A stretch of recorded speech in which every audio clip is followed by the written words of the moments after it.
En principio requerimos empoderar la importancia de la educación para el desarrollo nacional.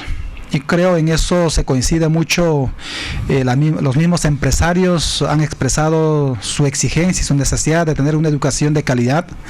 Por otro lado, CADE Educativo 2015, por ejemplo, donde estuvo el ministro de Educación y otros especialistas, enfatizaban la necesidad de ver la educación como un proceso a largo plazo, pero también la educación debe significar una estrecha vinculación entre la preparación de la persona con las necesidades del mercado de trabajo. Obviamente nosotros como maestro y desde la rama magisterial decimos la educación no solamente sirve para preparar a los hombres para el mercado del trabajo, sino sirve sobre todo para garantizar la formación integral de la persona. Y en esto tiene que participar la familia y también sobre todo los medios de comunicación.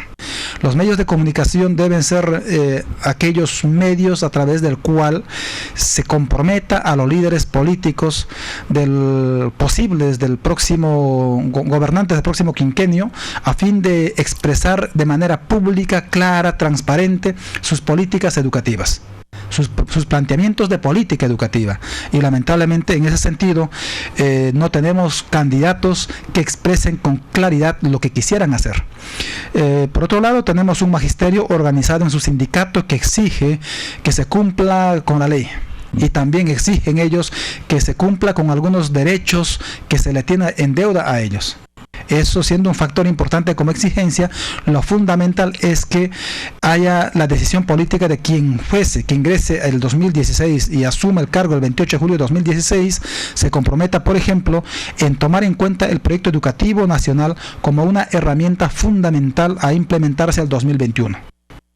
Pero también es cuestión de tener claro sobre la implementación de algunos acuerdos internacionales. La UNESCO tiene directivas internacionales, tiene orientaciones básicas de qué hacer en el proceso educativo. Hoy hay importantes acuerdos en el sentido de impulsar, por ejemplo, que es la educación pública, gratuita y universal para todos, y no solamente la educación básica, sino también la educación superior, la universitaria. En algunos países se está viendo eso, pero es también básico que los especialistas comprendan que la educación no es un proceso estanco. La educación es un proceso dinámico, está en un proceso cambiante. Por tanto, la normatividad, que son muchas, deben también ser reformadas, deben ser reestructuradas. Necesitamos una ley general de educación que sea flexible en su aplicación, pero flexible en el sentido de garantizar el derecho a la educación para todos. Flexible en el sentido de dar ventajas a nuestros estudiantes y a los pueblos más alejados. Y también requerimos docentes que estén comprometidos con el tema educativo, con el tema de la investigación, de la planificación y de un buen proceso de aprendizaje. Si esas cosas no funcionan y si no tenemos padres de familia exigiendo, será un poco difícil garantizar la continuidad de las políticas educativas. Pero aquí también, ojo, ¿cómo garantizar la continuidad de las políticas educativas si estos no son de consenso?